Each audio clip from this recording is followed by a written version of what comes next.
and welcome to this latest webinar in our series all about coaching and to make it a success. This time around, we're going to be looking at how to avoid some of the really common pitfalls organizations experience when they introduce coaching for the first time. You'll be able to ask questions in the chat, so feel free to say hello via the webinar chat and maybe just say where you're joining us from, just to make sure it's working for you. For those of you that don't know me, I'm Richard. I'm a chartered psychologist. I've been doing what I do for over 20 years now, and a big chunk of what I do is about coaching individuals in the workplace on a whole range of different topics. You can find out more about me and my organization via the links that are on screen. But for the last 10 and a half years, 11 years or so, I've been really focused on bringing much more scientific rigor to coaching and in doing so, becoming a chartered coaching psychologist. And it was 10 and a half years ago that I started this organization, Work Life Psych, a big part of which is all about the provision of quality coaching, but on a continuum from helping organizations introduce it through to evaluating that coaching and training and supervising managers to be in-house coaches. So we've got an end-to-end perspective on this. And anything that I cover in this session is really importantly not intended to be a criticism of anyone. I've yet to work with an organization that doesn't want to introduce coaching for good reasons. It's very well intentioned. However, even the best of intentions can come with some drawbacks, some misfires, some mistakes. And so that's what this is all about. If your organization is thinking of introducing coaching or looking at it afresh, these are things to watch out for. They're not criticisms directed at any individuals at all. This session is one of a series, and they run right through to the end of the year. Next time around, we'll be looking at the role of coaching in improving people's well-being. And then we'll look at how coaching can really help with a range of topics that we put under the umbrella term productivity. And finally, at the end of the year, we'll be looking at how do we finish coaching positively and ensure that life after coaching ends, because it must end. Individuals can maintain a focus on their personal development. But for today, a quick recap on what coaching is, if this is the first time you're encountering the concept or attending one of our events, and why it's so important to be intentional when introducing something as important and potentially impactful as coaching in the workplace. I'll then run through some of the common pitfalls. And I want to emphasize this point. It is not a finite or complete list of all of the different ways coaching might not work. If you look at the recording of our last session, I looked at the individual level. You know, how does an individual coachee get the best from their coaching experience? As I illustrated there, lots of things might be missed out in that level of inquiry. What I'm looking at today is the organizational level of inquiry. Maybe it's HR or learning and development. They want to introduce coaching. What are some of the things that the organizational stakeholders need to be aware of so that they can avoid or minimize the impact of these if they've already gone wrong? And then I want to share a really simple roadmap for how to introduce coaching to the organization. And I want to be realistic about that. It could be a multi-year roadmap. I would argue it's much more important that coaching is introduced in an intentional and careful way than a big bang, let's see what works. So starting with coaching, what do we mean? There are so many competing definitions of coaching in the academic space and in the practitioner space. I describe it to my coachees or prospective clients as being a collaborative developmental relationship where we're helping an individual move from feeling stuck to unstuck. And it might be stuck in terms of decisions, stuck in terms of behaviors, stuck in terms of clarity over next steps for them, maybe something more strategic like their career. And unstuck means they can see the opportunities to try something different, to experiment with different approaches, and to see the options in front of them that they will choose from. Coaching can work really well in a whole range of contexts and to address a whole range of topics. This is a bit of a double-edged sword because coaching can be used for so many things. In part, I think that contributes to some of the pitfalls I'm going to talk about in this session. But for example, I help my coaches in the well-being space by maybe doing some stress management with them, helping them cultivate more sustainable and healthy coping strategies to deal with the pressure that comes their way. Productivity is an evergreen topic for us, and that might be about helping someone abandon their habit of procrastination or being better able to manage the demands that come on them from a time and prioritization perspective. It might be about how to overcome some tension or even conflict in a workplace relationship, or how to be more proactive in reaching out to people to avoid any sense of disconnection or loneliness. Careers are a really big topic in coaching. It can be about getting clarity or maybe being more intentional about the next steps. And of course, that might overlap a little bit with our final big topic here, which is change, adjustment to change. It's really important that we don't frame coaching as dealing with problems all the time. Coaching is often about moving someone from good to great or from satisfied to enthused. But of course, a lot of the ways that we relate to the world, a lot of the stuff our mind gives us about ourselves and the world around us can be unhelpful. So the approach that we take at Work Life Psych is something called acceptance and commitment coaching, which is translated from the world of therapy, where it's known as ACT or acceptance and commitment therapy, which is all about equipping people with thinking skills and behavioral skills to navigate the stuff that comes their way and to be more intentional and values aligned and proactive to move towards the stuff that's really important to them. Why do I mention this? I'm going to come back to it a little bit later on, but one of the major challenges with introducing coaching into the workplace is both the caliber of the coaches and the methods that they use. So, something that we pride ourselves on is that we're evidence based, that we're using methods for which there is good quality scientific evidence. Coaching is often one of those areas where people feel, well, I'll give it a go. What's the worst that could happen? And that's a bit of a nightmare to my ears anyway, because we're talking about someone's well being, their effectiveness, their performance, their decision making about their career. These are not areas to have a go. These are areas where we want to bring intentionality, where we want to bring the science of psychology and the science of coaching to life to best enable people to be their best selves at work. So, what I'm going to do for the next big chunk of our time is walk through some really common pitfalls, talk about the impact that they have, and talk about what we might do in order to avoid them. And I'm going to start with the really big strategic topic, which is an organization that hasn't really established a clear rationale for why they're introducing coaching in the first place. Coaching often appears on an organizational shopping list.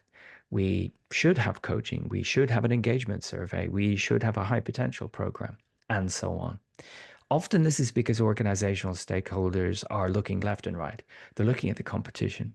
They're looking at what other people in their sector are doing, and they're simply cloning it. I would rather an organization said, we would like to introduce coaching, but not immediately. We want to think it through about how we could make it work here.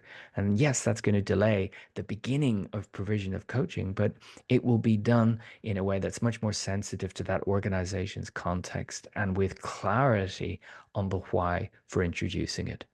So, for example, are we introducing it to support our senior leaders? Are we introducing it to support those that are aspirational leaders? Are we introducing it to be offered alongside a management development program? Are we aiming to support those going through a major structural change or as a key element of a well-being program? Or indeed, all of those things, but not just because we think we should have it available. When we have a rationale, when we have a why, that contributes to it being used more effectively. And because every coaching session comes with a cost, we want to ensure that that cost gets a return and that it's not being misused or that it's not being eaten up into a conversation that could be better addressed, maybe as part of training or as part of mentoring or indeed in the psychotherapeutic space. So we want to establish our why before we go any further. The next is getting into the weeds a little bit, but it's still early days. We need to plan how coaching is going to be used, how people will access it. So, without thinking it through, we might unintentionally deprive a whole population in an organization from access to coaching. Maybe leaders will only find out about it through chats by chance. Whereas if we have a plan for the population we want to offer it to and how and when they get access to coaching, we can be so much more intentional. And this often overlaps with another challenge, which is unintentionally keeping it for a small group or it being a very secretive undertaking. Whereas if we're able to say, we're going to begin with this population and we'll expand it to this other population, or we'll begin with this program and we're going to offer it in this way, we're going to make it accessible in this mechanism. Do we want sign off before someone gets access to coaching? Or maybe we're offering it to all hands and we've got a limited number of slots that we're going to make available per month. But we do need to think about a plan for the how and the when of accessing coaching. And that way we're being that little bit more intentional and people can understand why they do or do not have access to a coach just yet. A really common misunderstanding I encounter when I mention that I provide coaching as a coaching psychologist is that I'm only working with executives. And very often when I ask people to visualize coaching, they visualize two men in suits talking to each other. Well, I haven't brought my suit along today, and I don't wear a suit at work. What we want to do is ensure that coaching is being used as a tool with those people who could most benefit from it, and not automatically starting at the top and viewing it as something that only executives can benefit from. Right now in June 2025, I'm working with CEOs. I'm working with members of the C-suite, but I'm also working with middle managers and I'm also working with graduates who are just beginning their career. What they all have in common is that there's a really good reason they're working with me. It's intentional rather than when you get to this level, you get a coach without a reason, without a goal to work towards, without a development focus, or without it being part of or alongside a leadership program. To my mind, this devalues coaching at the same time as making it some kind of exclusive club. And we don't want to do that. So I will regularly find myself in situations where I'm saying thanks, but no thanks to coaching opportunities with executives where there is no rationale for their access to a coach except their seniority. A number of times in the last 10 years since starting this business, I've found myself working really hard with organizations to unpick the damage done by unqualified, inexperienced external coaches. The journey for coaching in many organizations begins with bringing in an external coach to work with some of their people. And that's often the first time I will encounter an organization. They're bringing me in to coach. But if they haven't decided what does good coaching look like, if they haven't decided what are the standards that must be in place, the accreditation, the insurance, the qualification, um, then they're going to open themselves up to people who say, I can have a go. Or the other model, which is, well, I've worked in that industry for many years. I'm sure I can coach people in that industry. What we know about coaching psychology is that actually the skills that you bring to coaching are much more important. The intentionality that you bring to the coaching is much more important than the shared career history you have with your coachee. And something I found myself saying all the time is that my lack of understanding of your specific job enables us to have conversations that we may not have had if I used to do your job. We would have some assumptions in place. So it's really powerful to be able to bring coaching skills to an environment that I've never worked in. And that's much more important than someone who comes to the table with a weekend course, business cards, and a website. Now, we can help organizations establish what those standards are. There's numerous competing coaching standards and frameworks and accreditations out there. So we can help bring some clarity to that and then ensure that whoever they want to bring in from the outside meets or exceeds those standards. I often put it this way. There are things you want to do yourself in life. There are things where you want to bring in an expert. When you want to bring in an expert, you want to make sure they're able to do what they say they can do. Sometimes that's from a recommendation. Maybe someone will recommend me a gardener or a plumber. That's fantastic. When we're talking about someone who's going to be guiding the development, potentially of executives who have a huge impact on the organization, don't you want to do your homework and make sure they are who they say they are and they can do what they say they can do? Which brings me to the next point, which is closely related but separate. You can be an accredited coach with any number of bodies, but use methods in coaching that are not supported by science. They're based on out of date views of human psychology, human performance at work, relationships at work, and how to navigate change. Just a few examples. They're based on their own personal view of how the mind works or how people adapt to change. And it can look plausible.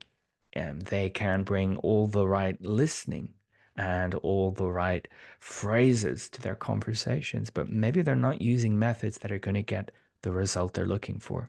So any coach worth their salt is going to be able to explain not just the accreditation they have, but why the methods they use work in the way that they say that they do. And that's about being an evidence-based practitioner, that you're able to use the scientific evidence, you're able to use your own practitioner judgment. You're also going to be able to adapt to the context you're working in.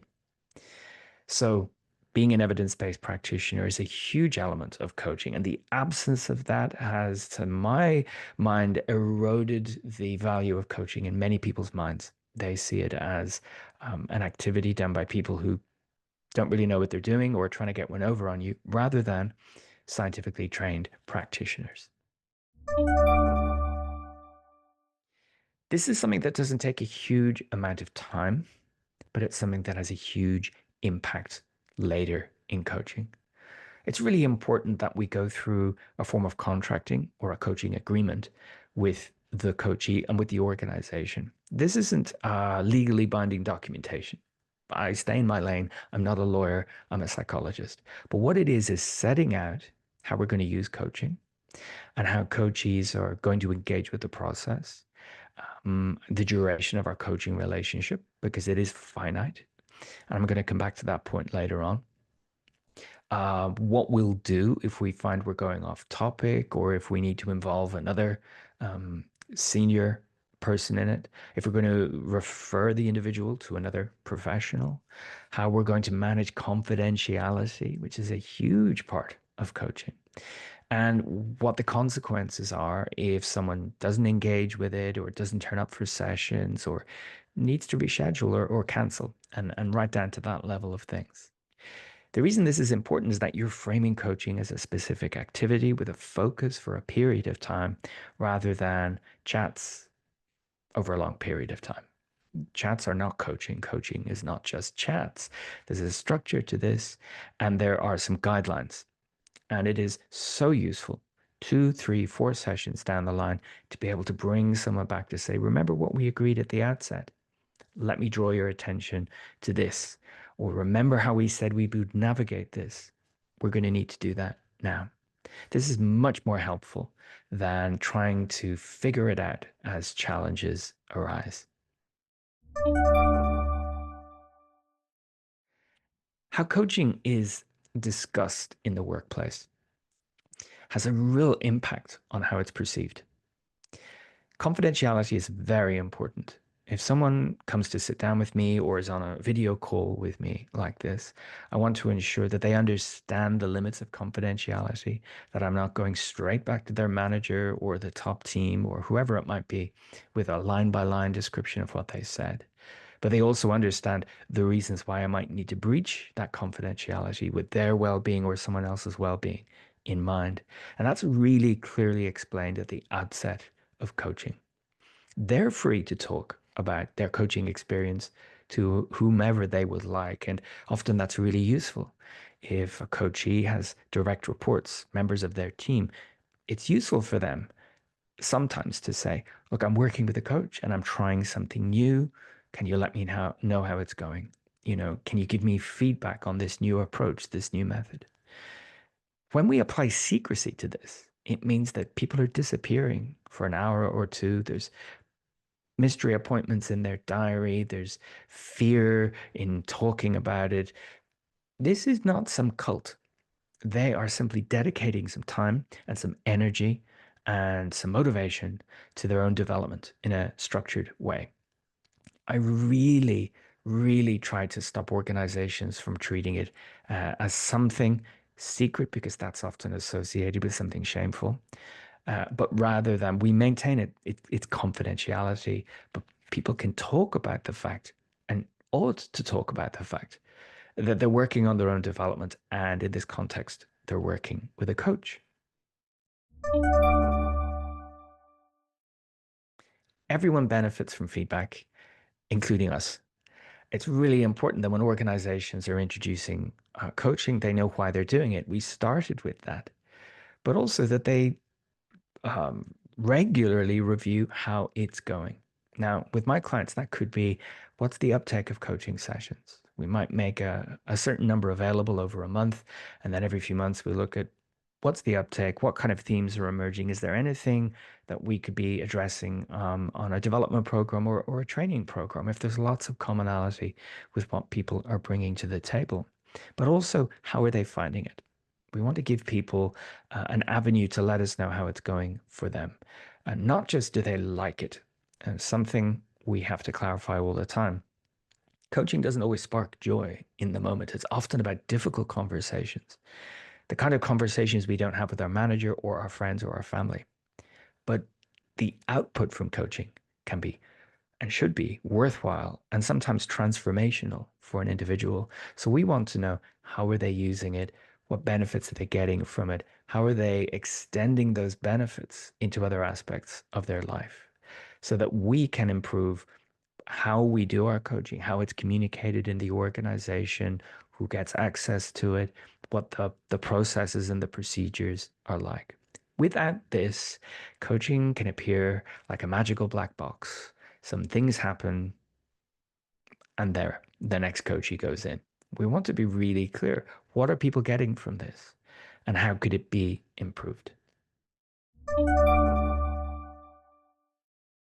Even the most willing, engaged, motivated, enthusiastic coachee will find it difficult to make progress if they're not getting the support and involvement of a colleague. It could be the sponsor of the coaching. It could be their direct line manager. The third party in this relationship who represents the interests of the business. And where I find this falling down most often is that, yes, a sponsor will sign off the financial investment. They'll okay the spend. But what they won't approve of is someone taking the time to reflect after a coaching session. They'll critique their absence from the workplace if they come to see me in person. Or they'll keep asking them to move their sessions because it's not happening at a convenient time for them. They're not prepared to give them feedback on how their coaching is manifesting in different attitudes and behaviors, for example. They're not prepared to attend even a slice of a coaching session with us to discuss what they want or how they see it or how it has been. They're not prepared to countenance their direct report changing their approach. I'm often confused by this because they're making the financial investment to get someone coaching. And at the same time, they're saying, but I don't want to see any change because change is disruptive. Change can be difficult to deal with. But if it's intentional change and it's an improvement to performance, what we're coming up against is the inflexibility of their line manager. So as much as we want to be clear on why we're introducing coaching and who gets access and using good methods and accredited coaches, We want the sponsor or the line manager to be really clear on what their involvement could look like and what our expectations are of them. Without this, what happens is that someone learns a lot from coaching, but doesn't have an opportunity to put it into practice. And that insight doesn't manifest as skills or behavior change. And it really quickly withers away under the force of everyday pressures and workload.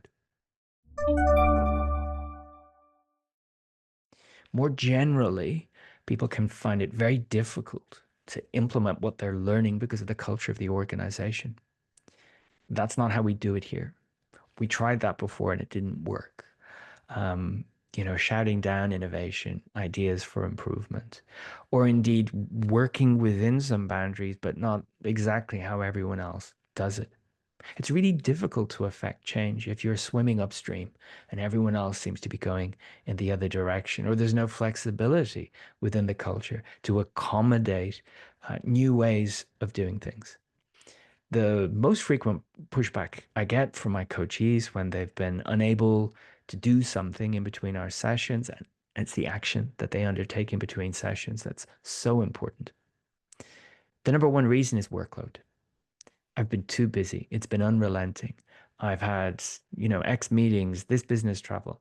So, as much as it's important for the line manager to be supportive, we need to ensure that the work environment is one that gives them the space to reflect, to experiment, to try and to reflect again and to attend their sessions. Coaching won't happen just because there's appointments in the diary. Coaching won't get its results unless people have an opportunity to try new things, to find out how that's working, and not to be rejected because they're trying new things, but to get feedback on how well those things are working. A source of disappointment, and I should take it as a compliment, but a source of disappointment among many coachees is that we'll get a limited number of sessions together.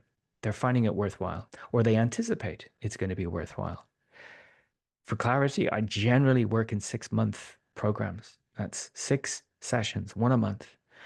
What we want to avoid is any unintentional dependency on the coach, whomever it is. Coaching without end, I would argue, isn't coaching anymore. It's a relationship much more akin to mentoring. And we don't want to mix up coaching and mentoring, even though some people use the words interchangeably. They are very different activities. The other benefit to having a time limitation, whether it's 6 or 8 or even 12 months, is that you're saying these are the boundaries and we're going to work within that time. And it's finite time. So we want to get as much value as we can from our time together.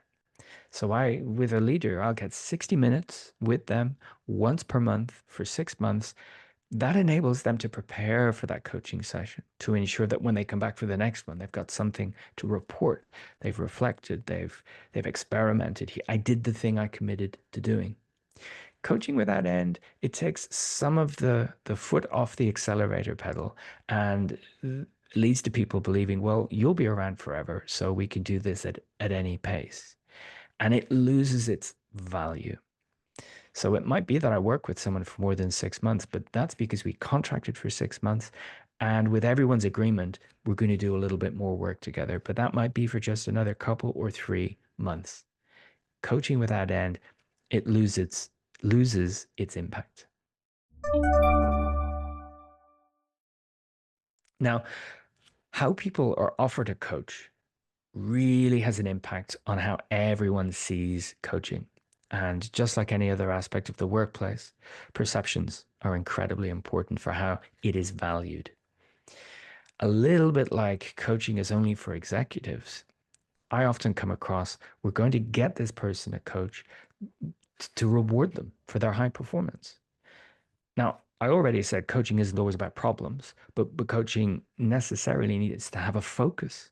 What is the rationale for you working with a coach?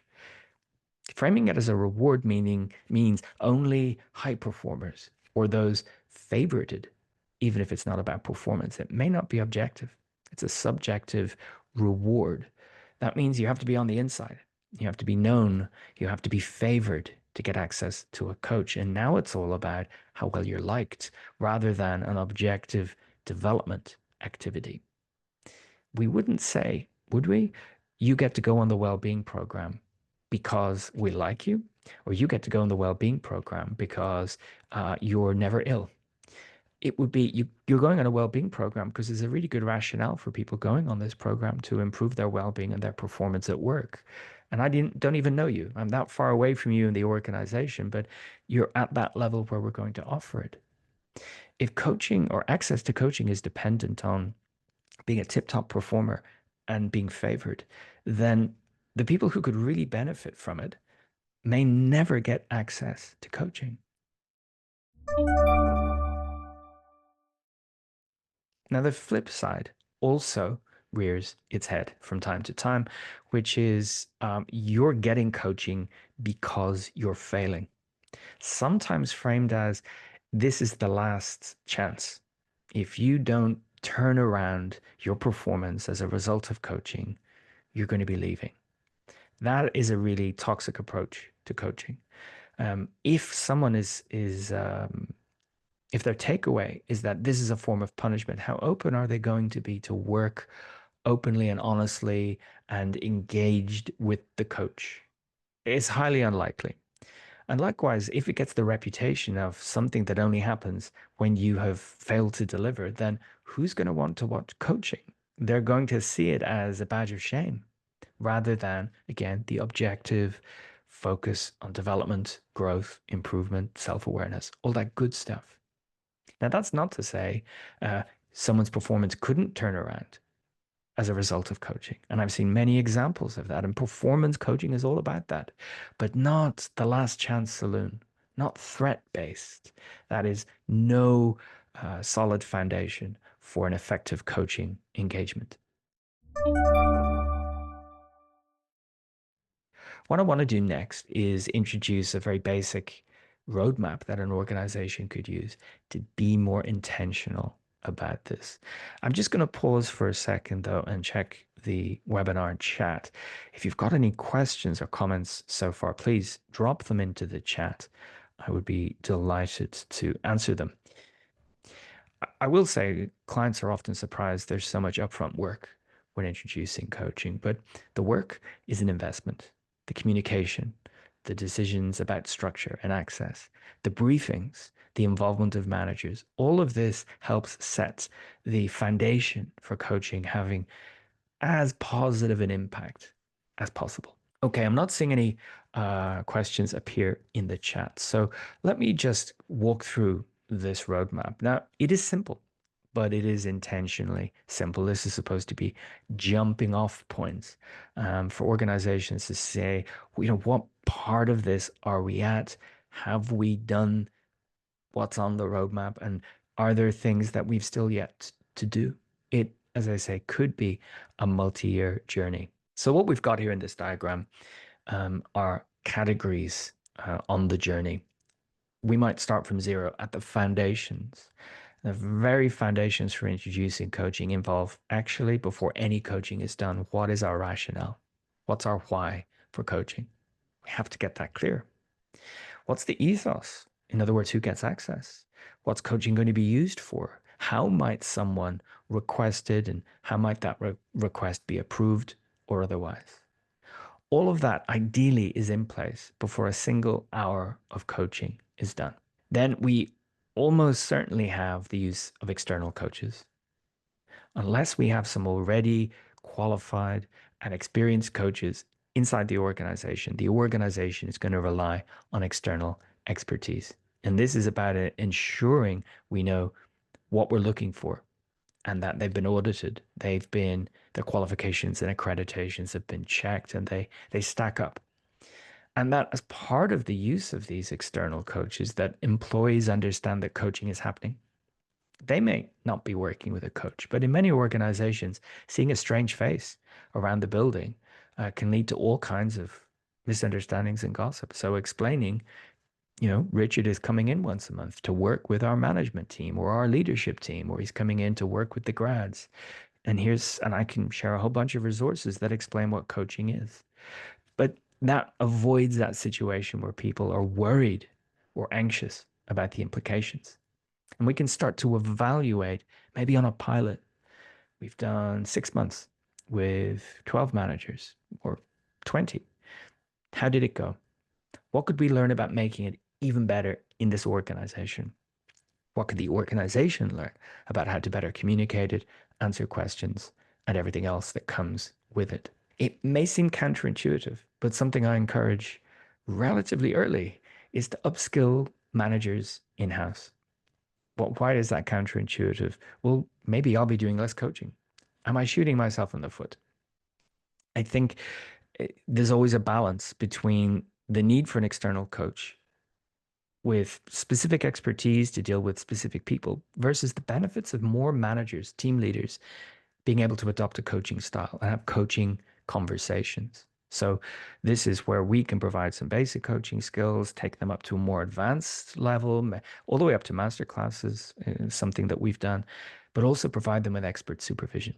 It's something I benefit from, something all chartered coaching psychologists should be engaging with, working with a more experienced senior practitioner to supervise your practice. So we're developing people in-house and we're reducing the automatic dependency on external coaching. Just seen something pop up in the chat. At times, organizations expect managers to have a coaching approach to their direct report. They explain the approach to the managers or give a framework. What are the pros and cons of this approach? I think that's a trap as well, where maybe there's understanding, but there isn't the practice. I get the idea, but I don't know how to do it. So I really advocate experiential training. It's one thing to say to a manager, you know what works really well is using open questions.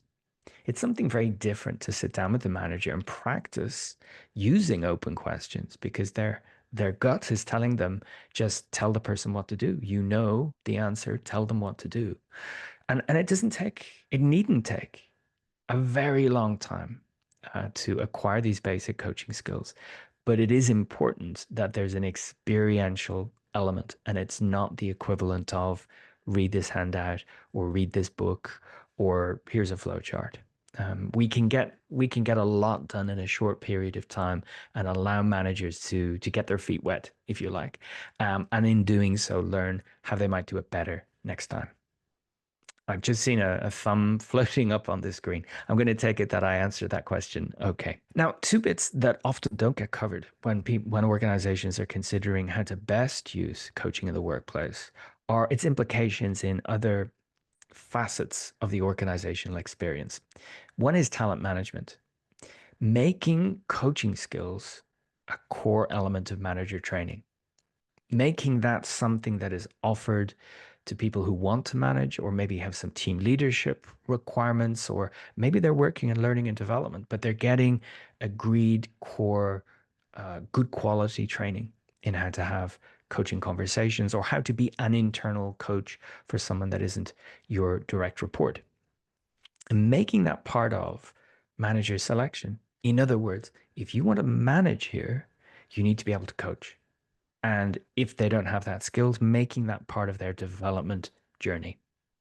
This moves it from being something potentially exclusive or simply a nice to have to actually managers here learn how to coach alongside how to performance manage and give feedback and inspire and lead and all of that important stuff that managers are asked to do. And the step after that is really importantly transformational, where it becomes part of the culture.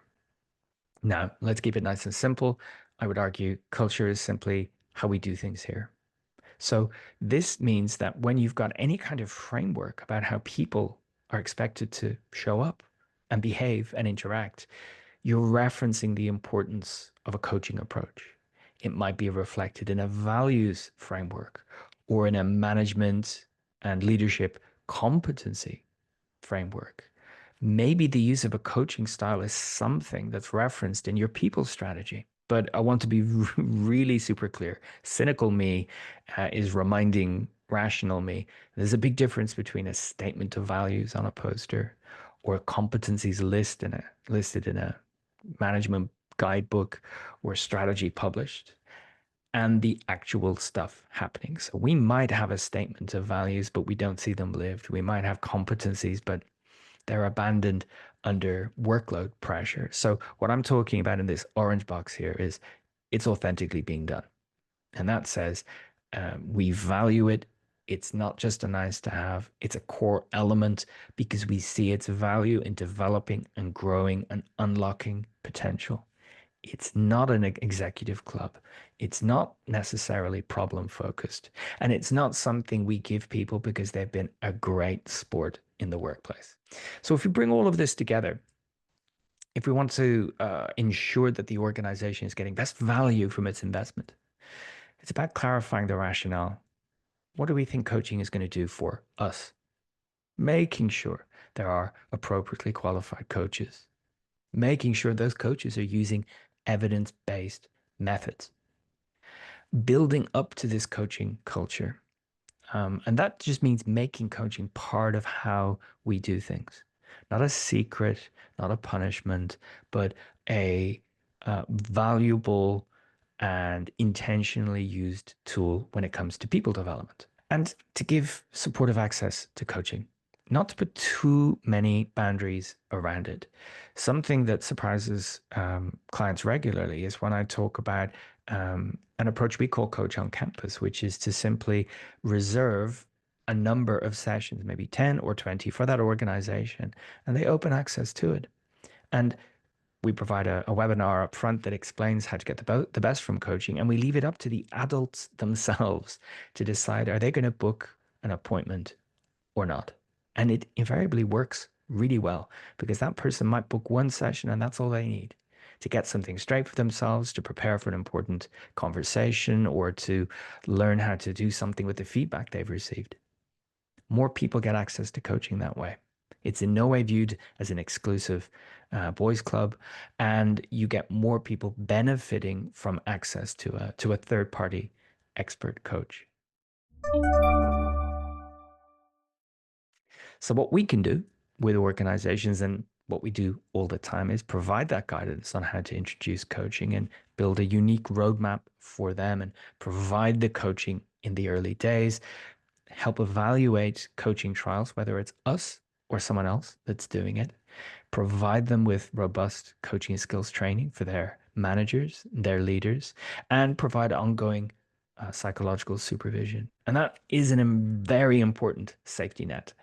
So, for example, when a manager is coaching someone on their team, the openness and the honesty and the rapport between those individuals might mean the topics that that manager isn't equipped to deal with come to the surface. Now, we don't want that manager to have a go when it comes to mental health or marital breakdown or substance abuse. And neither do we want them to abandon that person. So having a supervisor they can speak to, understanding how they can signpost other resources and refer effectively, that makes all the difference. So, as we approach the end of our slot, and I'd encourage you to drop your final questions into the webinar chat, we'll share the resources, and I have a bunch of coaching related resources I'll be able to share with you. We'll be posting this on YouTube on worklifepsych.tv. And if you've got any questions about it, please do get in touch. You can book a coaching chemistry session via that link there, or simply drop me an email if you want to talk about how your organization could do this. Another question there: how to give feedback to coaches and make them listen to and care for the opinions of the pupils, as there exists an insoluble hierarchy between the two groups. So I would say this runs contrary to the ethos I'm trying to introduce to organizations. I'm not there like, I'm not the expert telling you what to do. We're working together as a team. You bring your self-awareness, your self-knowledge, your passion for making a change, your organizational understanding. I bring the coaching skills and the science of psychology, and we work as a team. People often get frustrated at the beginning that I'm not giving them answers, but that's what happens when you go to your GP. You give a list of symptoms, and he or she says, oh, you've got this. Here's a prescription. You'll be fine in a few days' time. I don't diagnose, if you like, and I don't just say, here's what you need to do. So it's much more collaborative. It's much more involved, but for that reason, you get a much better result. And I guess it is a trap that internal coaches could fall into if they haven't really built their skills sufficiently, that they move into tell mode rather than ask and discuss mode. And it's a legitimate challenge when the coach is the manager. And that's why coaching as a manager is challenging. You have to sometimes take off the manager hat and put the coach hat on and do that several times a day. That's a whole different discussion, but the one thing I would say about it, it requires managers to be self-aware and really intentional about how they're doing this. Thank you for the questions. Thanks for your engagement today. We've come to the end of our slot. I'm going to be reaching out to everyone who registered for this with the resources. I hope you found it useful. Please don't be a stranger. Feel free to come to our future sessions or contact me directly with your follow-up questions. But for now, thanks so much and have a great rest of your day.